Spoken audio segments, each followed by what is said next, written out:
Olá a todos, estamos aqui mais uma vez para conversar um pouco mais sobre os 4 compromissos. Esse vídeo que é intitulado Praticando os 4 compromissos. Em primeiro lugar, é muito importante essa parte inicial, nós já fizemos 2 vídeos, porque precisamos compreender o que significa sonhar 24 horas por dia, o que significa o sonho individual de cada um de nós, o sonho do planeta, o que significa domesticação e uma série de outras ideias que são explicadas por Don Ruiz, o autor do livro. Então, antes que nós adentremos, propriamente ditos, nos passos dos 4 compromissos que devemos firmar conosco mesmo, precisamos entender alguma dessas ideias, porque muitas vezes ocorre, inclusive no nosso relacionamento pessoal acontece isso, né? De que uma pessoa fala uma coisa e nós entendemos outra. Então, para não haver esse ruído que possa perturbar a compreensão e a execução prática, precisamos estabelecer algumas ideias, explicá-las como todo o fundamento da prática dos 4 compromissos.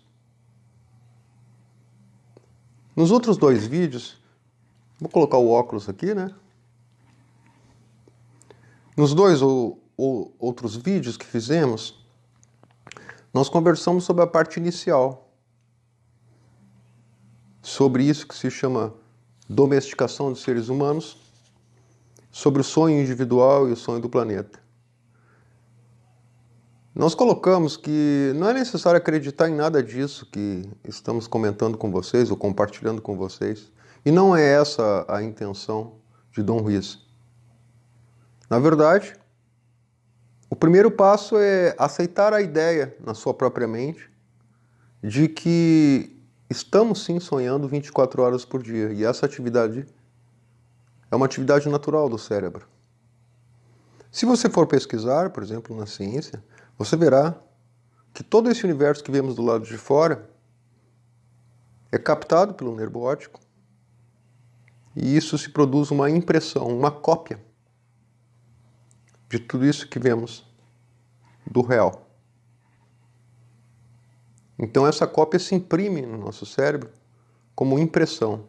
Na verdade, nós não vemos os objetos como eles são.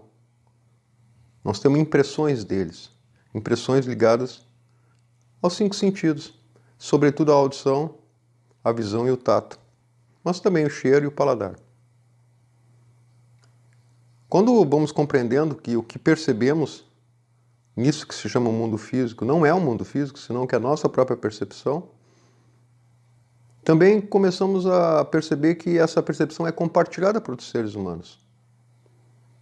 Assim como o cachorro ensina ao filhote, a águia ensina ao seu filhote, todos os animais ensinam.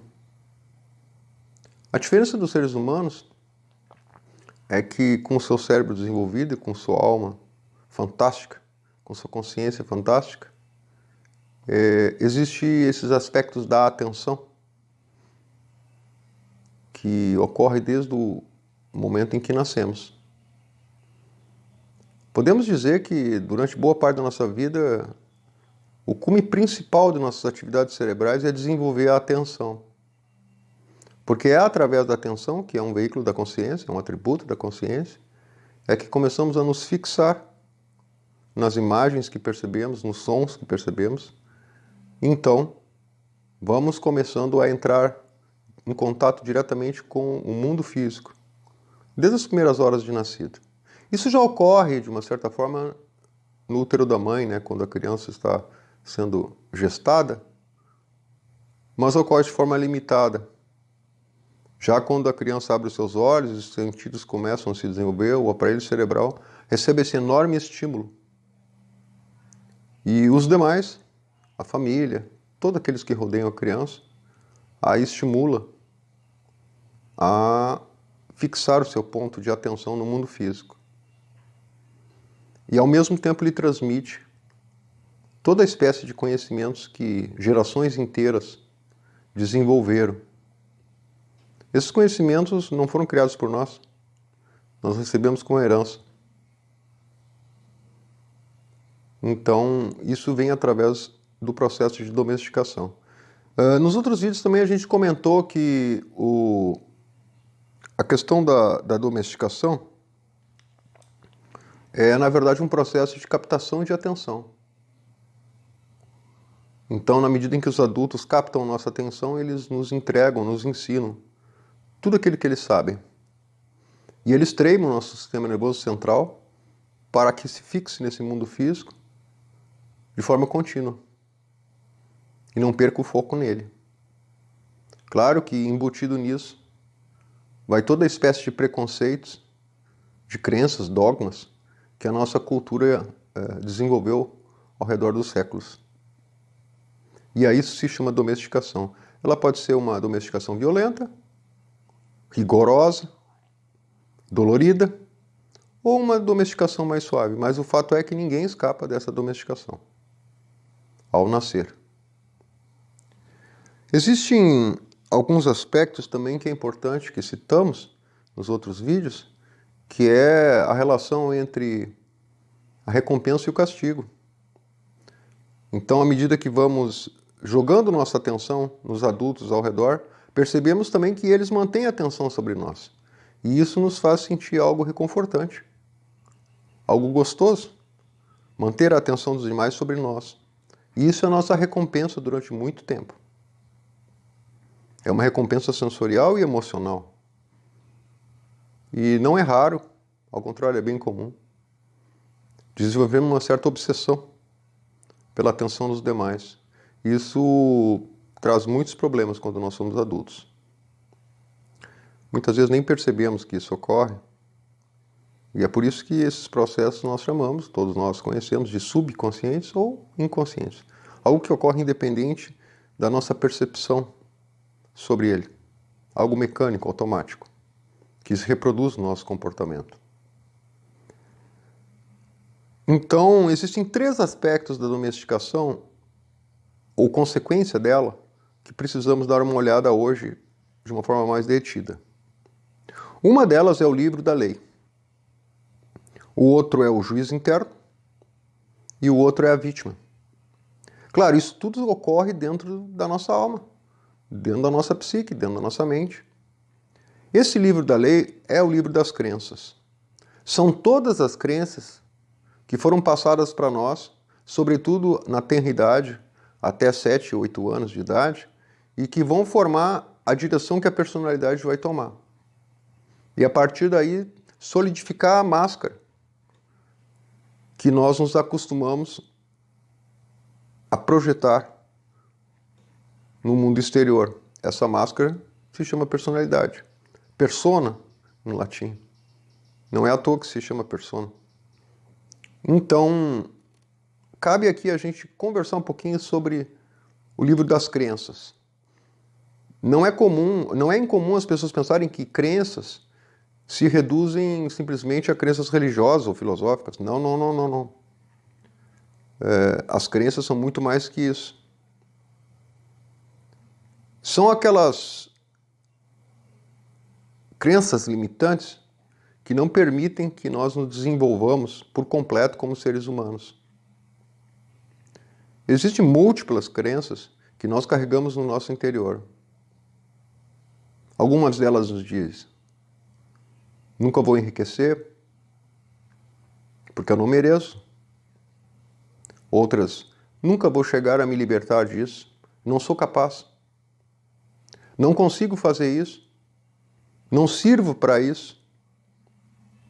E assim por diante.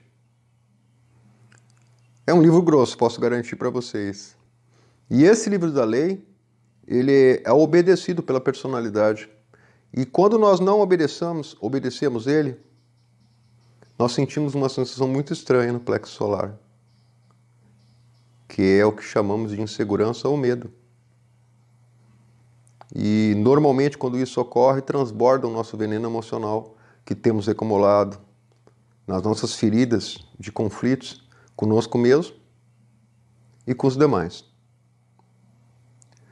Esses 3 aspectos, chamados de livro da lei, juiz interno e vítima, representam de uma maneira geral o conjunto do ego, que se forma a partir da domesticação.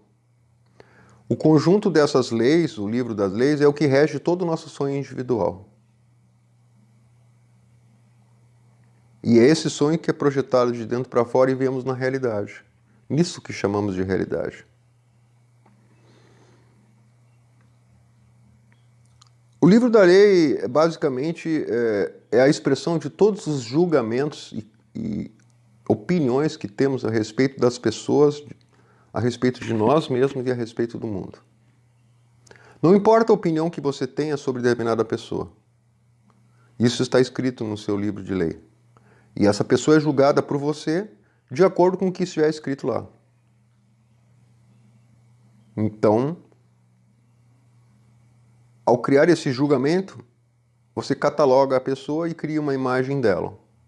Vamos supor, por exemplo, que você tem uma boa experiência com uma pessoa, então no seu livro da lei aparece lá uma fotografia linda, uma pessoa maravilhosa, etc, etc, etc. Basta alguém cheia de veneno emocional, que tenha um conflito com essa pessoa não resolvido e queira se vingar inconsciente ou conscientemente dessa pessoa, ela vai chegar para você e vai contar coisas horríveis que essa pessoa fez. Claro, com toda a ênfase emocional, com todo o floreado das palavras, e não é muito raro aumentar e distorcer muitas coisas, segundo a visão daquela própria pessoa que está falando para você. E naquele momento, sabe o que o fulano fez? Sabe aquele fulano que você gosta tanto? Pois então, ele fez isso. E à medida que nós abrimos os ouvidos para esse tipo de conversa negativa, veremos aí, que é o primeiro compromisso, né? A palavra, imediatamente aquela imagem que era muito boa dentro de nós, aquele conceito que tínhamos, aquela pessoa maravilhosa, aquela pessoa muito honesta, familiar, etc., se transforma numa pessoa ruim, negativa, traiçoeira, e assim por diante. Então, esse juiz interno, ele dei esse exemplo do aspecto exterior, porque esse juiz interno, ele julga os demais conforme ele julga a si mesmo.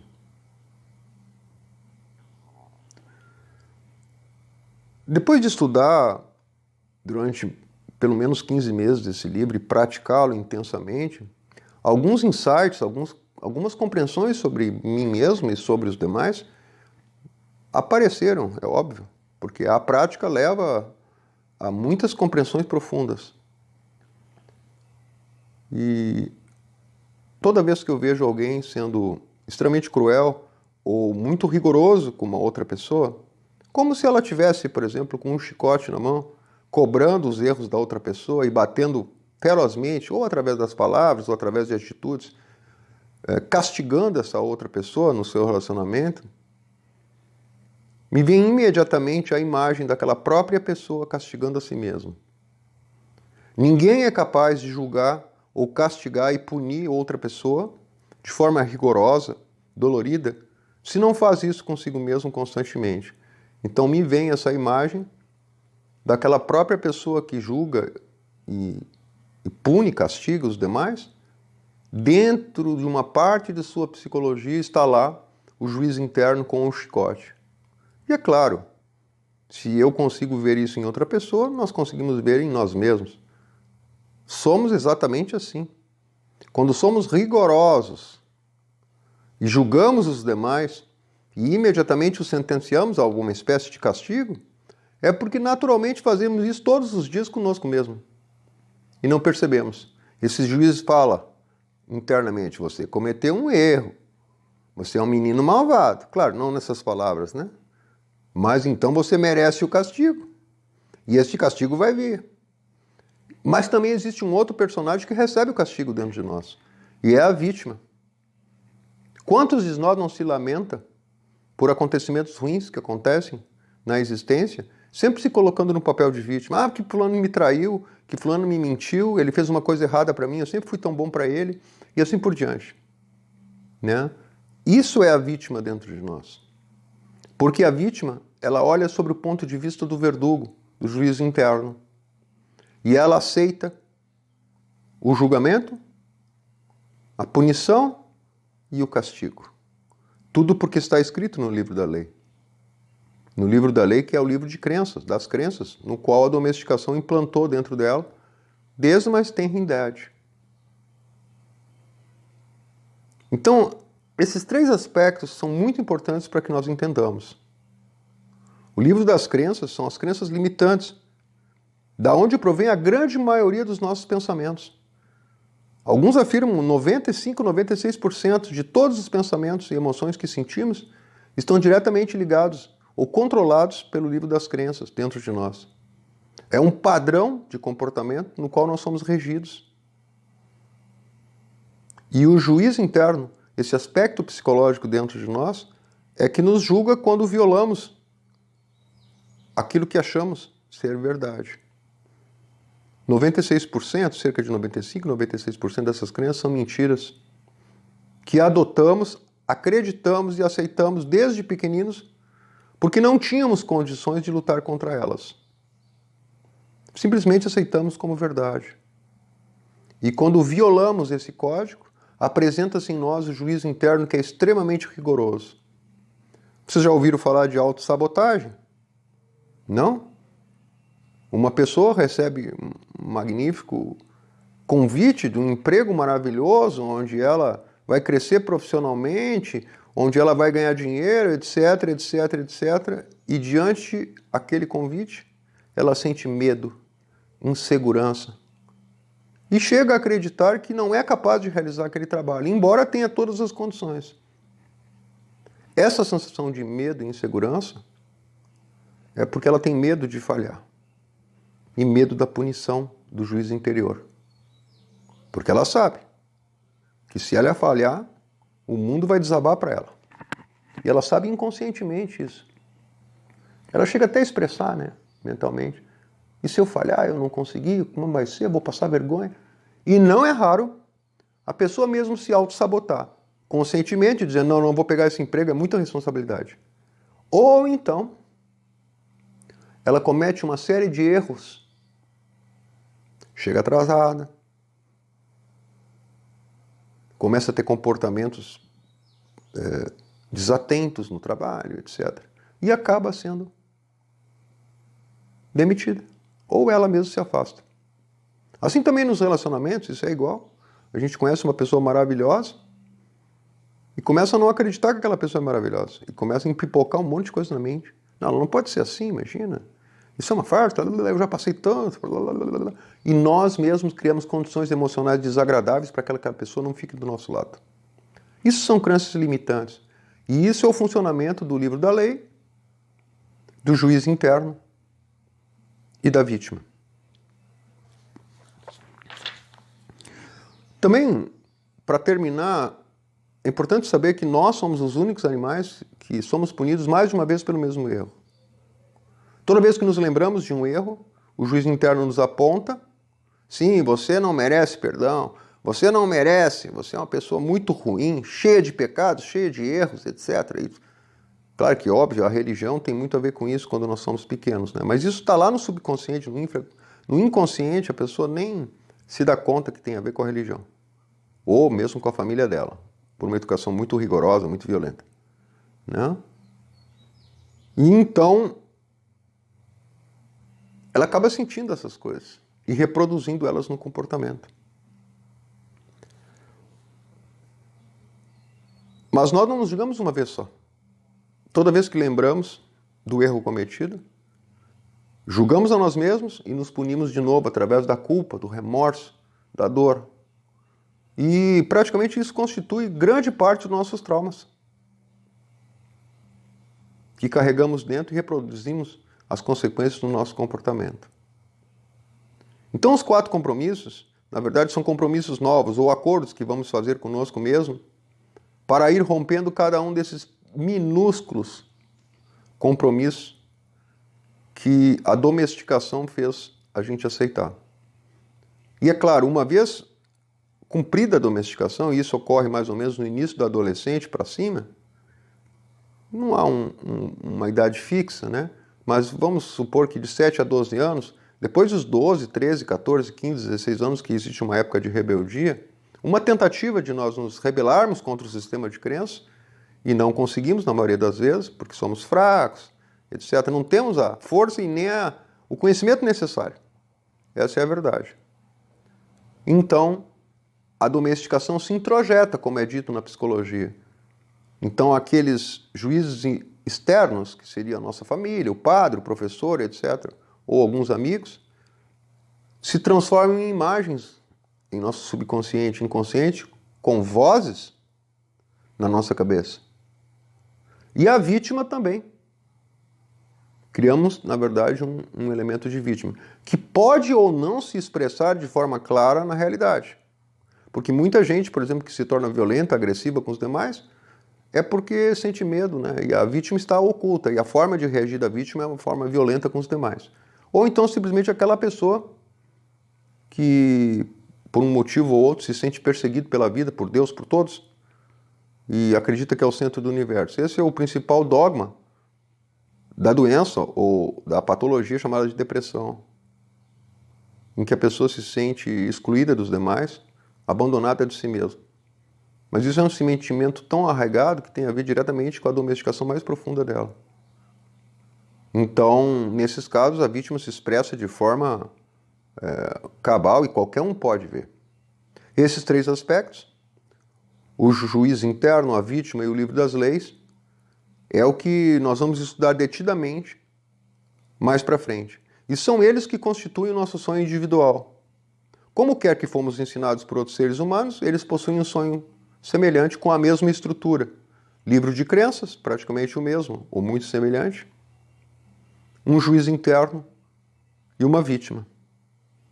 E é com essa força, com essas três pilastras do sonho individual, é que se constrói o sonho coletivo do planeta.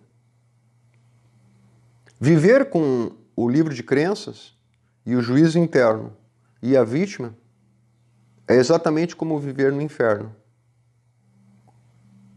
Porque todos esses aspectos negativos gerados no comportamento, ansiedade, angústia, medo, temores de toda a espécie, violência, irritação, ciúme, inveja, ódio, tristeza profunda, apegos, ou seja, toda essa classe de expressões negativas da nossa psique são produzidos no seu âmago, lá no centro, exatamente pelo processo da domesticação. São os venenos emocionais que nós elaboramos e que são transmitidos para fora através do nosso relacionamento com os demais. Mas o principal é que nós sofremos esses processos. E com justa razão, Dom Ruiz diz que esse tipo de sonho, que é um sonho individual que está relacionado ao sonho coletivo do planeta, ele é 100% infernal. E através da prática dos 4 compromissos que propõe o autor, é transformar o nosso sonho pessoal, que é um pesadelo, porque sofremos, em um sonho melhor, baseado no amor e na verdade. Ficamos por aqui agora e até o próximo vídeo. Um grande abraço.